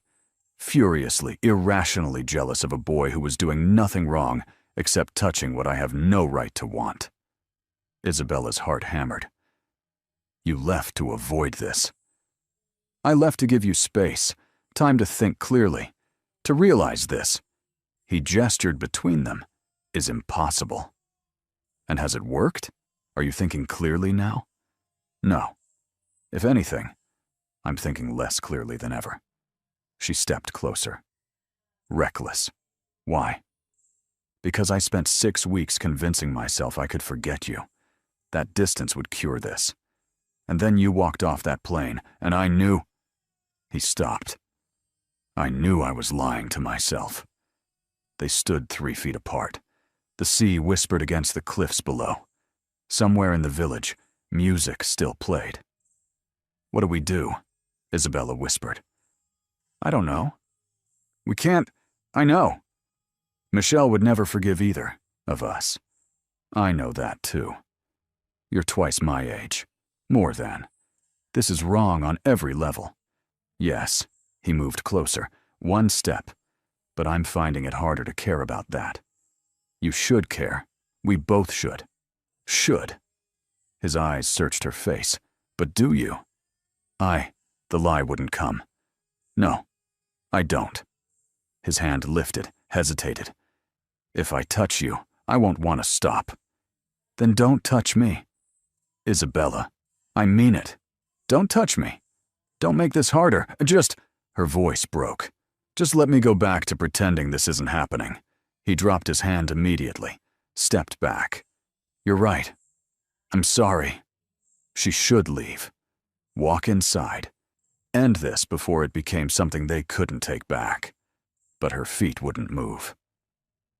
I called you, she said suddenly. About Katerina. I crossed that line already. I asked you to do something I knew was wrong. You were protecting someone. I was being complicit in whatever you did to that man. Do you regret it? Isabella thought about Katerina's new life. The women Victor would never hurt now. No. Then you understand. Sometimes the wrong choice is the only right one. Is that what this is? Us? I don't know what this is, but I know it won't end well. Then we should stop, before someone gets hurt. Too late, he said softly. I was hurt the moment you screamed in my house, when I saw real fear in your eyes, and knew I'd put it there. I've been trying to undo that damage ever since. You can't undo it. What I saw was truth, ugly truth, but truth nonetheless. He exhaled. I won't lie to you, Isabella. Not about who I am or what I do. If anything were to happen between us, you'd have to accept all of it. The darkness, the violence, the choices I make that you'll never fully agree with. That's a lot to ask. Which is why I'm not asking. I'm telling you to walk away. And if I can't, then we're both in trouble. Isabella fled to her room before she could do something irreversible, like kiss him, or tell him she'd stopped caring about appropriate the moment he'd looked at her, like she mattered more than his own rules. She lay in bed, listening to the sea, and knew sleep wouldn't come. Around 2 in the morning, her phone buzzed. A text from an unknown number. I can't sleep either. She stared at it. Should delete it. Should ignore it. Instead, she typed back. This doesn't change anything. His response came immediately. I know. We still can't do this. I know that too. So why are we texting? A long pause. Then, because I need to know you're still here, that I didn't dream you coming to Sicily. Isabella's chest ached. I'm here. Are you afraid? She thought about lying. Yes. Of me? Of everything. Another pause. Get some sleep, Isabella. Tomorrow we'll pretend this conversation never happened. We're good at pretending. Too good.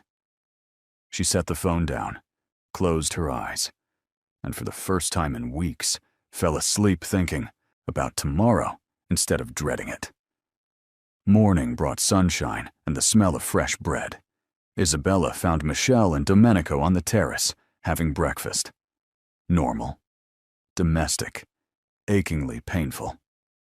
Morning, Michelle chirped. Papa's making us a traditional Sicilian breakfast. Wait until you try these pastries.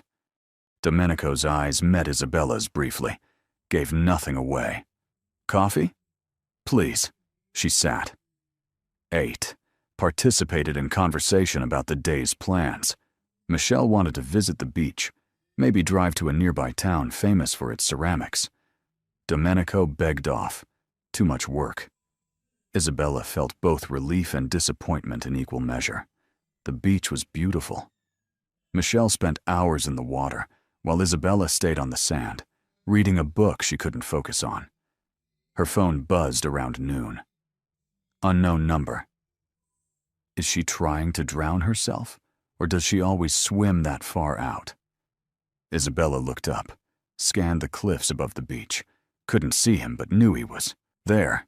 She typed, Are you watching us? I'm always watching, making sure you're safe. That's creepy. That's honest. Where are you? Where you can't see me. But I can see you. Isabella's pulse quickened. This is inappropriate. Most things about us are. We agreed to pretend last night didn't happen. I'm excellent at pretending in person. Text is harder. Despite everything, she smiled. You should stop. I should. But you're wearing that blue swimsuit and I'm only human. Her breath caught. Domenico. I know. I'll stop. Enjoy your day.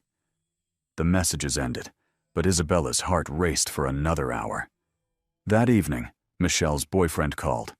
They argued in rapid Italian for 20 minutes. When she hung up, she was crying. He's being impossible, she sobbed to Isabella. He doesn't understand why I'm here instead of with him. He thinks I'm choosing my father over him. Maybe you need some space from each other. Maybe. Michelle wiped her eyes. I'm sorry, this is supposed to be a fun vacation. I'm ruining it. You're not ruining anything. Can we just watch movies tonight? I don't want to think about him. They set up in the living room. Michelle picked romantic comedies that required no thinking. Domenico joined them halfway through the second film, sitting in a chair across from the sofa where Isabella and Michelle were curled up. Isabella felt his presence like electricity. By the third movie, Michelle had fallen asleep, head on Isabella's shoulder. The film played on, something about star-crossed lovers and impossible odds. She cried over that boy for an hour, Isabella said quietly. He's not worth her tears. You don't like him? I don't like how he makes her doubt herself. Domenico's voice was soft, careful not to wake Michelle. She deserves someone who makes her feel powerful, not small. That's sweet. Protective father. It's practical. Weak men need weak women. Strong men want equals. Isabella looked at him. Is that what you want? An equal? His eyes met hers across the darkened room. I want someone who challenges me, who sees all of me, the good and the terrible, and chooses to stay anyway. That's a lot to ask. It's everything to ask. On screen, the lovers kissed in the rain. Predictable. Perfect. Life isn't like movies, Isabella said. No, it's messier, more complicated, more painful, but also more real. Yes, he stood. I should carry her to bed. He lifted Michelle effortlessly, cradling her like she weighed nothing. She murmured something in her sleep, but didn't wake. Isabella followed them upstairs, watched as Domenico tucked his daughter in with the same gentleness she'd seen before, kissed her forehead, murmured, Sogni d'oro. Sweet dreams. When he turned, Isabella was still standing in the doorway. She's lucky, Isabella whispered, to have you. I'm the lucky one. She's the only purely good thing I've ever created. They stood there in the hallway, Michelle's door half open, the rest of the house quiet. I should go to bed, Isabella said. You should. But neither moved. Domenico. Don't. His voice was rough. Don't say whatever you're about to say. Not here. Not with her right there. I was just going to say goodnight. That's not what your eyes are saying. What are my eyes saying? He moved closer. Close enough that she could smell cedar and smoke. Close enough to see his pulse beating in his throat. They're saying you're as tired of fighting this as I am. And if I am, then we're both damned. His hand lifted. This time it touched, just his fingers against her cheek. Feather light, there and gone in a heartbeat. But it burned. Buonanotte, Isabella. He walked away, left her standing in the hallway, skin on fire, heart breaking and healing all at once. The next 3 days followed the same pattern. Daytime activities with Michelle, tourist sites, local restaurants, lazy hours on the beach, evening movies, or dinners, where Domenico played the perfect host and father. And stolen moments, text messages, glances across rooms, his hand steadying her elbow when she stumbled on cobblestones, her fingers brushing his when passing dishes at dinner. Small touches, insignificant to anyone watching, cataclysmic to them.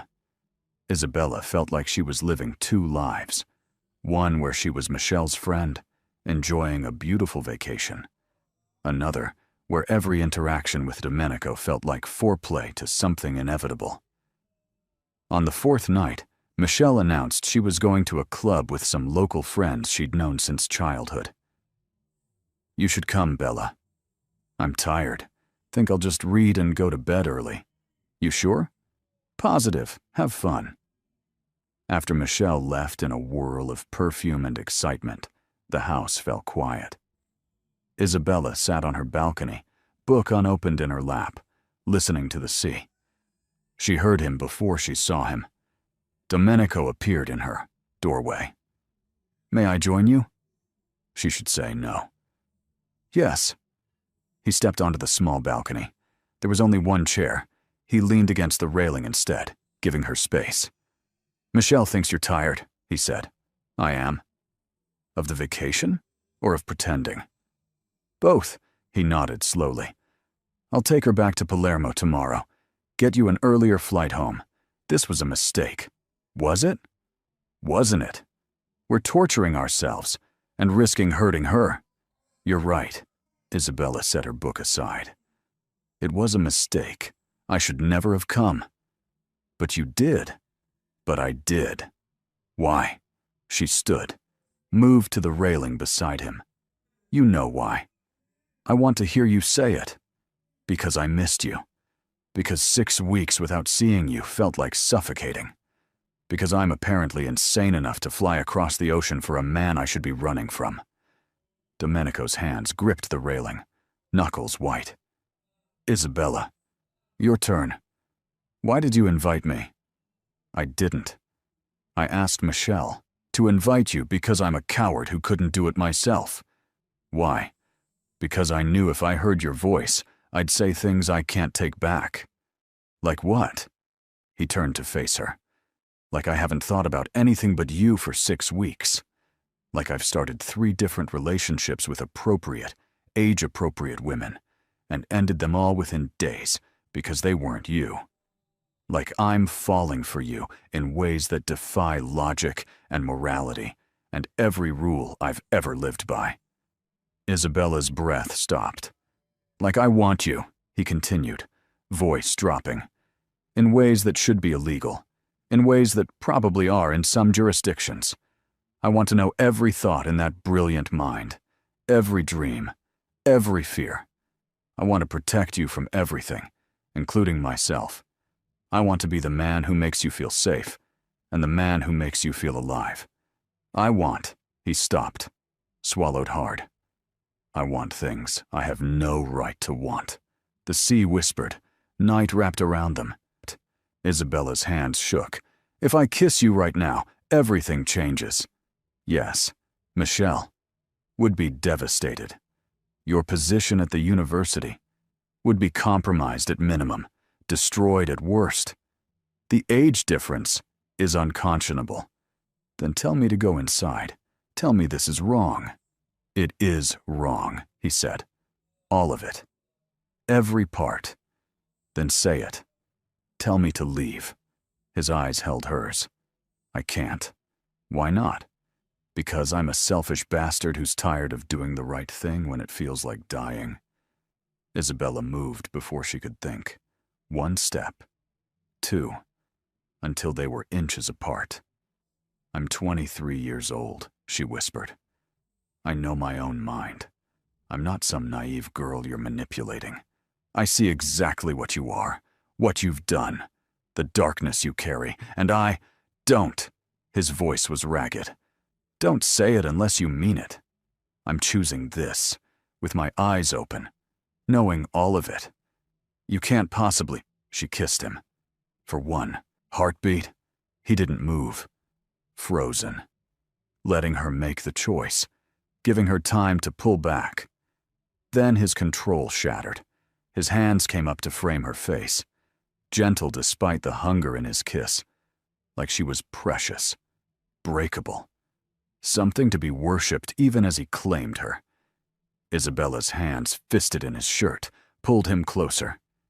She'd imagined this, late at night when she couldn't sleep, in stolen moments, when she watched him across rooms. But imagination was nothing compared to reality. He kissed like he did everything else, completely, consuming, like she was the only thing in the world that mattered.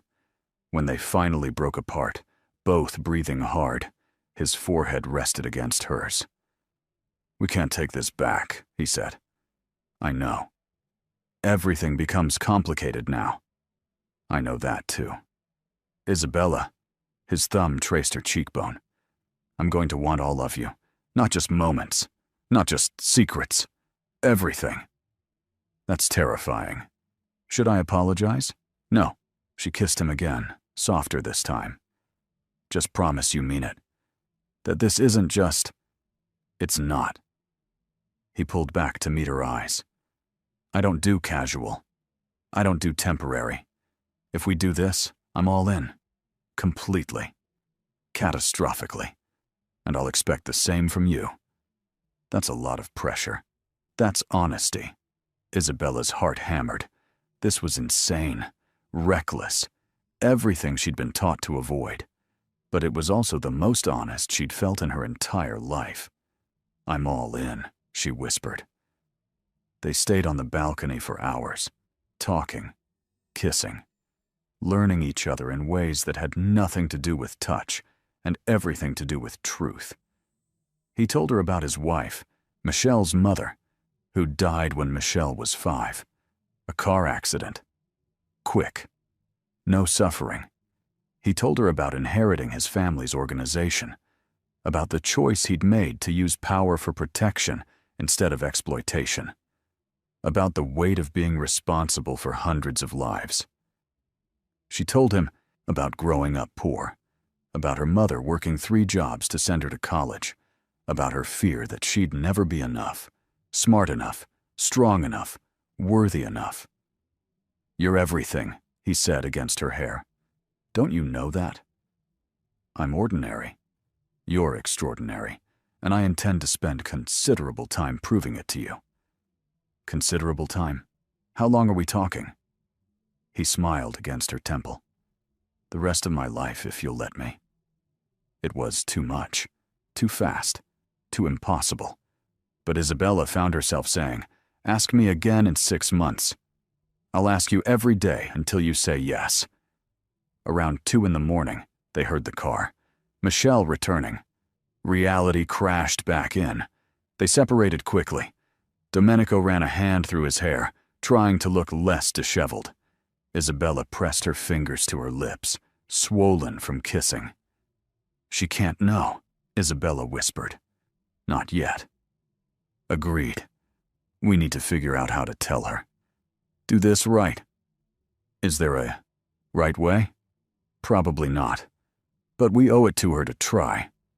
He kissed her once more, quick, hard, promising everything and nothing. Then he was gone. Isabella lay in bed, listening to Michelle get ready for sleep down the hall. Her mind spun. What had she done? Everything she'd sworn she wouldn't, and she didn't regret a single second. Her phone buzzed. Domenico. I should feel guilty. I don't. Isabella. Me neither. Sleep, tesoro. Tomorrow we figure out the rest. Did you just call me tesoro? Would you prefer something else? Isabella smiled into the darkness. No. I like it. Good. Because you're mine now. And I take care of what's mine. Possessive. Absolutely. She fell asleep smiling. Morning came too bright and too early. Isabella woke to find a note slipped under her door. Had to handle business. Back by evening. Be careful today. It was vague, cryptic, exactly like him. Michelle wanted to spend the day shopping in Palermo. They took the bus into the city, wandered through markets filled with produce and flowers and handmade goods.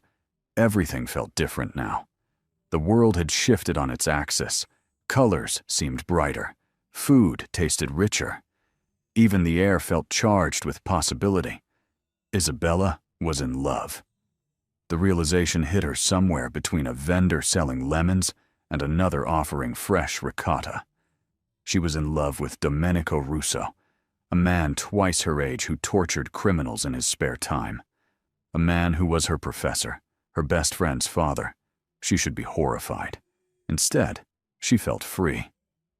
You're glowing, Michelle said over lunch. What happened? Isabella's heart stopped. What?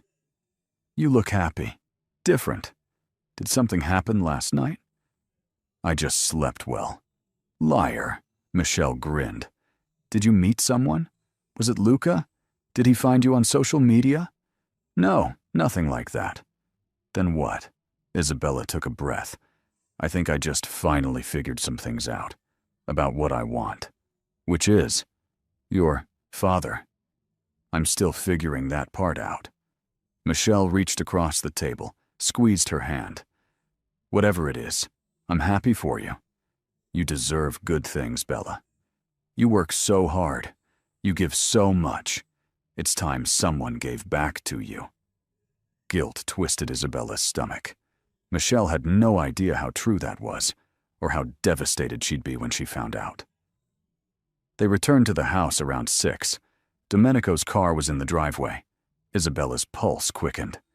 Inside, they found him in the kitchen, cooking. He looked up when they entered, eyes finding Isabella immediately. "How was shopping?" "Good," Michelle said. "We bought entirely too much. Bella needs another suitcase just for the ceramics." "I'll have one delivered." He turned back to the stove. "Dinner in 30 minutes. His voice was casual.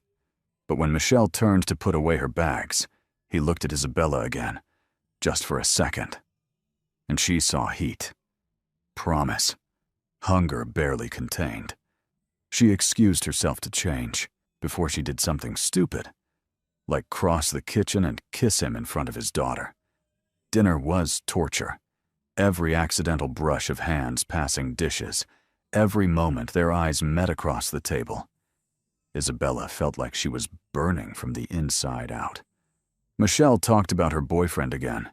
They'd made up. He'd apologized. She was thinking of flying back early to see him. "You should stay," Domenico said.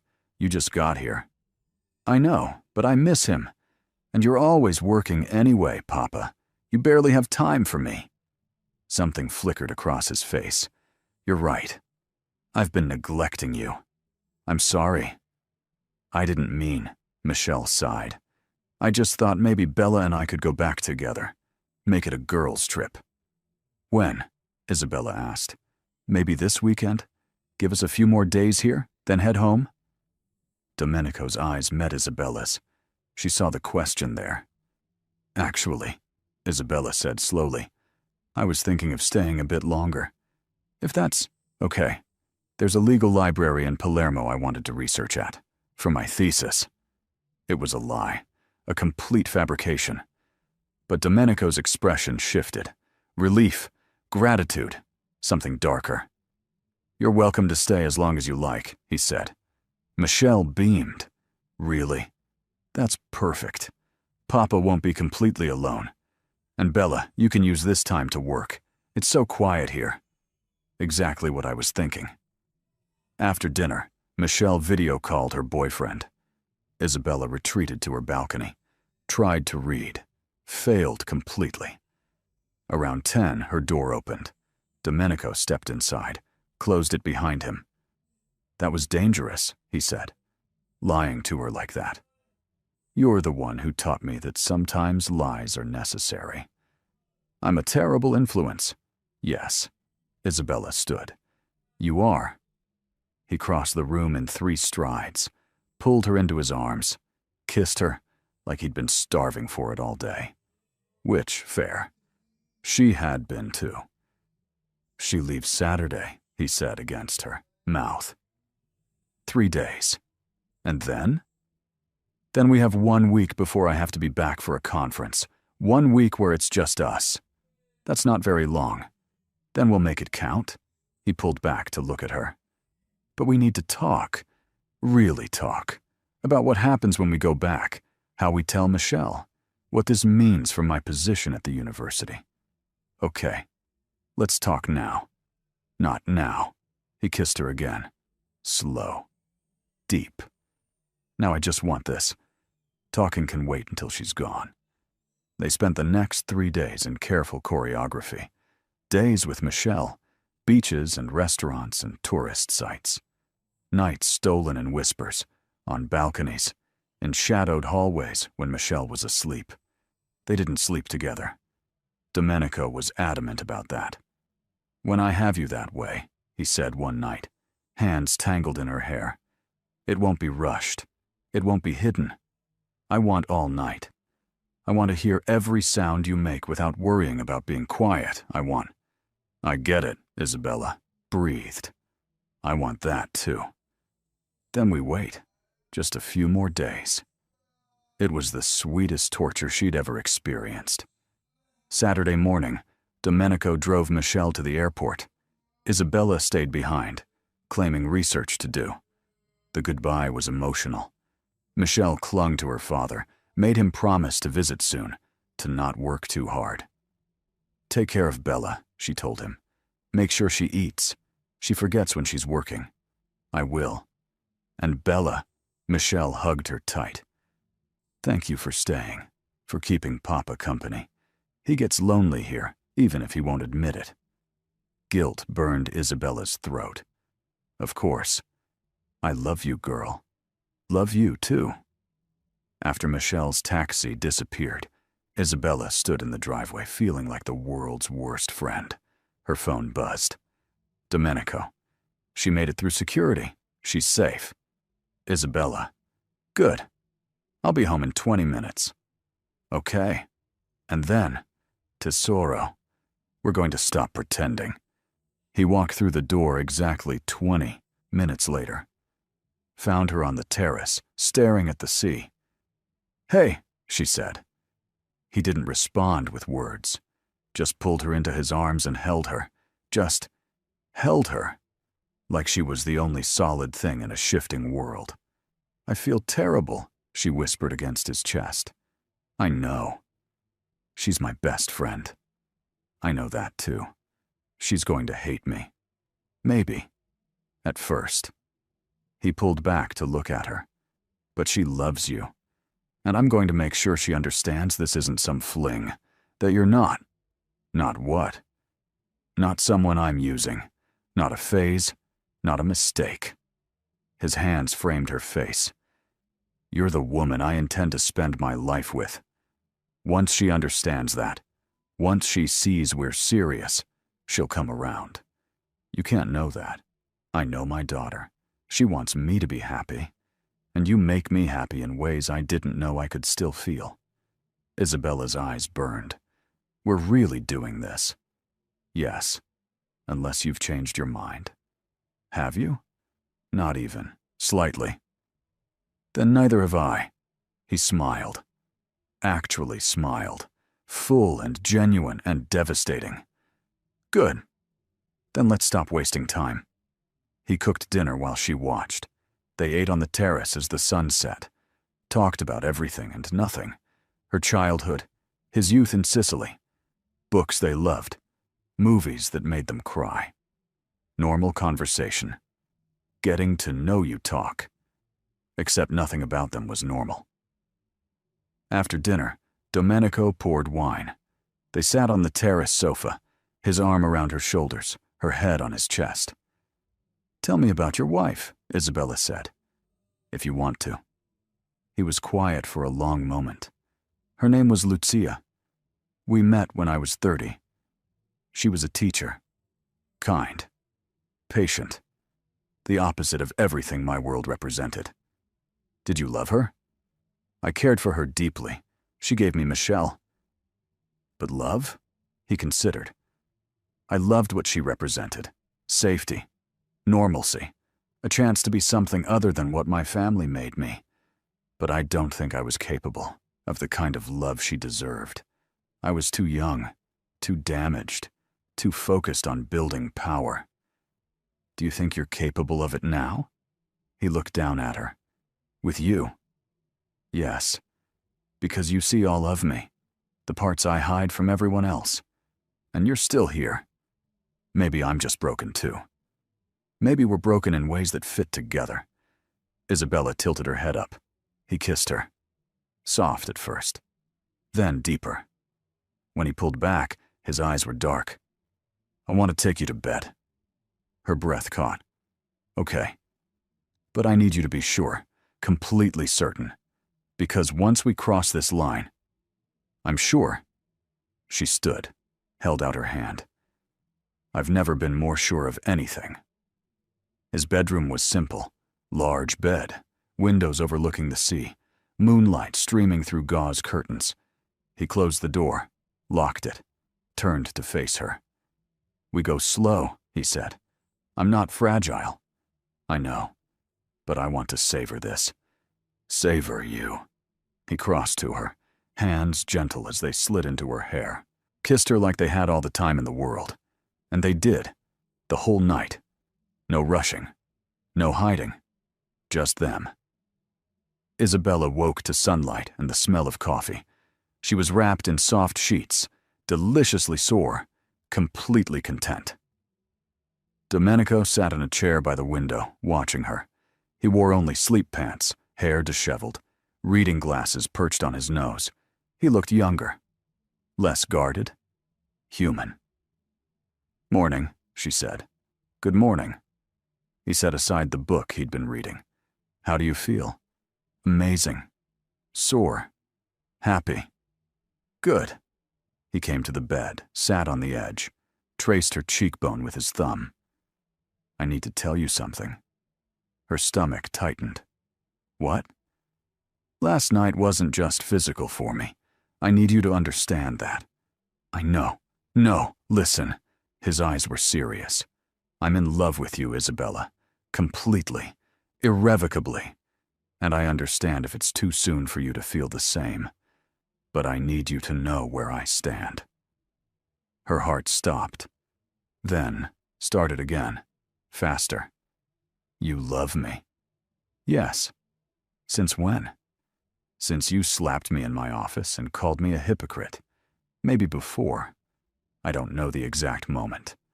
But somewhere between your courage and your brilliance and your impossible, stubborn refusal to back down, I fell. Hard."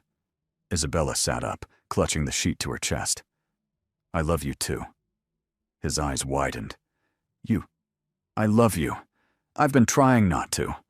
I've been telling myself it's impossible, insane, wrong. But I do. I love you." He pulled her into his arms, held her so tight she could barely breathe. "Say it again," he whispered. "I love you. Again. I love you, Domenico." He kissed her, deep, claiming. "You're mine now, completely. Say you understand. I'm yours. Say you'll marry me." She pulled back. "What? Not now. Not yet. But eventually. Say you'll marry me. That's insane. Probably. But I don't do anything halfway. If we're doing this, we're doing it completely. I want forever, Isabella. I want to wake up next to you every morning. I want to give you everything. Protect you. Build a life with you. We haven't even told Michelle yet. We will. And she'll adjust. And then I'm putting a ring on your finger so everyone knows you're taken." Possessive. Desperately. He kissed her again. "Now, answer the question. Will you marry me? Eventually?" She should say no, should laugh, should tell him to slow down. But looking into his eyes, seeing absolute certainty there, she heard herself say, "Yes, eventually, when the time is right." Good enough for now. They spent the next week in a bubble, days on the beach, nights wrapped around each other, learning every inch, every preference, every secret. Isabella had never been so happy, or so terrified about the inevitable return to reality. On their last night in Sicily, they sat on the terrace under stars so bright they seemed close enough to touch. "We fly back tomorrow," Isabella said. "I know. Everything changes when we land." "Yes. How do we tell her?" Domenico was quiet for a long moment. "Together. We tell her together. Make it clear this isn't something that just happened, that we've thought about it, that we're serious. She's going to be so hurt. Probably. But she loves us both. Eventually she'll see that this is real, that we're not trying to hurt her. And if she doesn't, then we give her time, space, whatever she needs. But we don't hide. We don't apologize for loving each other." Isabella leaned into him. "Your job. I'll resign from teaching you. Transfer you to another professor. There are ways to make this work without compromising ethics. People will talk. Let them." He kissed her temple. "I've survived worse than gossip." They landed in the States on a gray Tuesday afternoon. Domenico drove her home, carried her bags upstairs, kissed her at her door. "I'll talk to Michelle tomorrow," he said. "Set up dinner, the three of us. I should be there when you tell her." "You will be. We're in this together. He cupped her face. I love you. I love you too. Whatever happens, we face it together. Promise me. I promise. But the universe had other plans. That night, around 11, Isabella's phone rang. Michelle. Hey, Isabella answered. You okay? Liar. Michelle's voice was cold, shaking. You're a lying, backstabbing. Isabella's blood froze. Michelle, how could you? My father? You slept with my father? How did you? I called the house in Sicily this morning. He didn't answer. So I called again. And again. Finally, he picked up. And I heard you. In the background. Your voice. In his bedroom. She was crying now. Furious, hurt tears. Tell me it's not true. Tell me I'm wrong. Isabella's throat closed. I can't. Oh my God. A sob. Oh my God, it's true. You're how long? Michelle, please, let me explain. How? Long. A week, just a week since you left. That's a lie. I saw how you looked at him. How he looked at you. This has been happening. Right in front of me. While I trusted you. Both of you. It's not like that. Then what's it like? Tell me, Bella. Explain how my best friend seduced my father.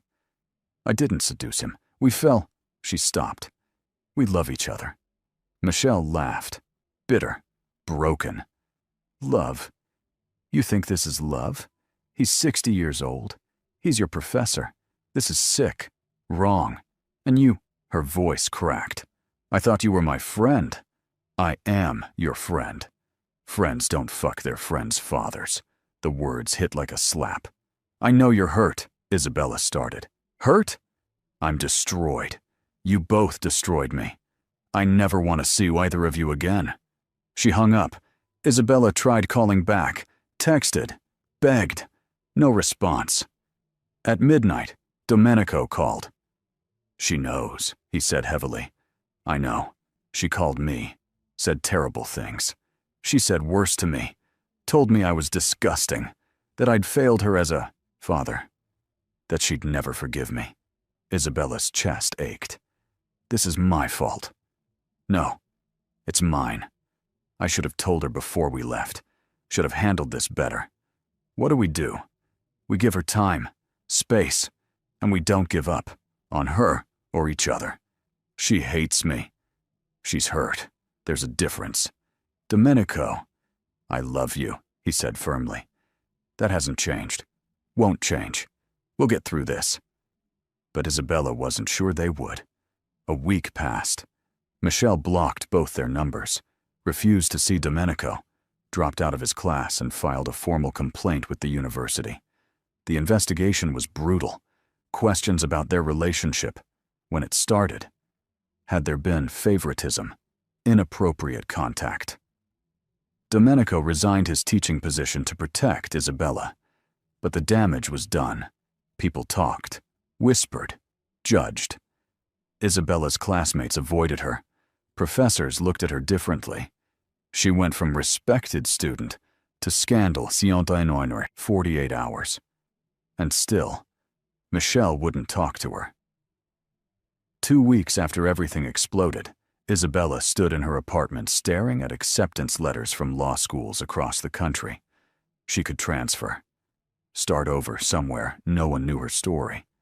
Escape. Her phone rang. Domenico. Hey, she answered. Where are you? Home. Why? I'm outside. Can I come up? She buzzed him in. When he walked through her door, he looked tired. Older. But his eyes, those still held the same intensity. You're thinking of leaving, he said. Not a question. How did you? Because I know you. And I know this has been hell. She won't talk to me. Your job is gone. Everyone thinks I'm some kind of... Stop! He crossed to her, pulled her into his arms. None of that matters. It all matters. Not more than this. Than us. Domenico, marry me. She pulled back. What? Marry me. Now. Tomorrow. Next week. I don't care. But marry me. Show everyone this is real. That we're not ashamed. that we chose each other and we're not backing down. That's insane. So is everything else we've done. But it's real. It's true. So marry me." Isabella stared at him. This impossible, complicated, infuriating man who'd turned her entire life upside down. "Yes," she whispered. "Yes? Yes. I'll marry you." He kissed her, deep, claiming, promising everything. They married 3 days later. Small ceremony. No guests, just them and a judge, and promises that felt sacred despite the chaos surrounding them. Isabella wore a simple white dress. Domenico wore a dark suit. They said vows that brought tears to her eyes. And when the judge pronounced them married, Domenico slid a ring onto her finger. Emerald and diamonds, stunning and perfect. "Now everyone knows," he said. "You're mine, and I'm yours. Forever." But forever didn't fix broken relationships. Michelle still wouldn't speak to them, refused to acknowledge the marriage. Cut them both out, completely. It broke something in Domenico. Isabella saw it. The way he'd stare at his phone, hoping for a message that never came. The pain in his eyes when he talked about his daughter. "She'll come around," Isabella would say. "Will she?" "She has to. She loves you." She did. Past tense. 3 months into their marriage, Isabella discovered she was pregnant. She stared at the positive test, heart racing. They talked about children. Someday. Eventually. Not this soon. She told Domenico that night. He went very still. Then he pulled her into his arms and cried. Actually cried. Silent tears against her hair. "We're having a baby," he whispered. "Yes, a baby. Are you okay?" "I'm terrified, and so happy I can barely breathe." Isabella tried one more time to reach Michelle. Sent a letter. Old-fashioned. Handwritten. "Dear Michelle, I know you don't want to hear from me. I know I've hurt you in ways I can never undo. But I need you to know. I never meant for this to happen. I never meant to fall in love with your father. But I did. And he loves me. Really, truly loves me. This isn't some midlife crisis or inappropriate fling. We're married now. And I'm pregnant. You're going to have a sibling. I'm not asking you to forgive me. I'm not even asking you to be happy for us. I'm just asking you to know that none of this was done to hurt you. Your father is devastated that you won't speak to him. He loves you more than anything. Please, just think about it. Love, Bella." 2 weeks later, a response came. Short, brutal. "Congratulations on your pregnancy.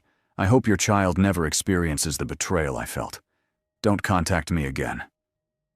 Domenico held Isabella while she cried. "She'll come around," he murmured. But he didn't sound convinced anymore. 4 months pregnant, Isabella was studying for the bar exam when the doorbell rang. She wasn't expecting anyone. Domenico was at a meeting. She opened the door. Michelle stood there, older looking, sadder. But there. "Hi," she said quietly. Isabella's breath caught. "Hi. Can I come in?" "Of course." They sat in the living room, awkward, painful. Isabella waited for Michelle to speak. "You're showing," Michelle finally said. "Yes? Boy or girl?" "We don't know yet. We want to be surprised." Michelle nodded, twisted her hands in her lap. "I was so angry." "I know. I still am. Kind of. I understand. But I've been thinking. A lot. And I realized." She looked up, eyes wet. "I realized I was angry because I felt like you were taking him from me. Like I was losing my father to you. You're not." "I know. I know that now. He still loves me. Maybe even more, because now he's got this whole second chance at life thing happening. And you," she swallowed, "you make him happy. I've never seen him this happy. Not even with Mama." Isabella's throat burned. "I'm not saying I'm okay with everything," Michelle continued. "I still think it's weird and complicated. and probably going to make family dinners really awkward forever. But you're my friend, and he's my father, and you love each other. So I'm trying to accept it. Michelle, I'm not ready to hug you or have sleepovers or act like nothing happened. But I'm here, and I want to know my sibling. So we start there, okay? Isabella nodded, tears streaming. Okay, thank you. God, thank you. Don't make me regret it. I won't. I promise. When Domenico came home that evening, he found them sitting together, talking. Not like they used to. Not yet. But talking. He stopped in the doorway, looking between them. Michelle stood. Hi, Papa. Tesoro. His voice broke. You're here. I'm here. He crossed the room, pulled his daughter into his arms, held her like she might disappear. I'm so sorry, he said. For hurting you. For not handling this better. I'm sorry, too. For cutting you out. For being so angry I couldn't see. She pulled back. I love you, Papa. I love you, too. So much. Isabella watched them, heart full, knowing this wasn't perfect, wasn't fixed, but it was a start. 6 months later, Isabella gave birth to a daughter. They named her Lucia, after Domenico's first wife, after forgiveness and second chances, and the complicated beauty of blended families. Michelle held her sister for the first time and cried, happy tears this time. She's perfect, she whispered. She is, Domenico agreed. He stood beside Isabella's hospital bed, hand in hers, looking at both his daughters with wonder. Isabella watched them, her husband, her stepdaughter, who'd become her sister-in-law and friend again, the baby girl who'd brought them all back together. It wasn't the story she'd planned. It was better, messier, harder, more complicated than any romance novel, but real, and theirs. 2 years later, Isabella passed the bar exam on her first try, joined a firm specializing in domestic violence law, used her position and Domenico's resources to help women the system failed. Michelle graduated, started her own career, brought boyfriends to family dinners that were indeed awkward, but filled with love. Domenico officially retired from the university, focused on his business interests, which Isabella had learned to accept without asking too many questions. Some truths were better left in shadow. They lived between two worlds, his darkness, her light, finding balance in the spaces between. Little Lucia grew, bright, fierce, loved beyond measure by parents, and a sister who'd learned that family wasn't always simple, but it was always worth fighting for. And sometimes, late at night, when Isabella lay in Domenico's arms listening to him breathe, she'd think about that first night. The blood, the fear, the impossible beginning. And she'd think, thank God I didn't run. Because the best things in life, they were terrifying, they were complicated, they required courage, but they were worth it, every single time. Sometimes love doesn't arrive the way we expect. It doesn't follow rules or timelines or appropriate boundaries. It's messy and complicated and requires us to choose courage over comfort. But real love, the kind that transforms us, is always worth the risk. It teaches us that the heart doesn't care about age or circumstances. It only knows truth. And sometimes the most dangerous thing we can do is exactly what we need. Please like, share, and subscribe.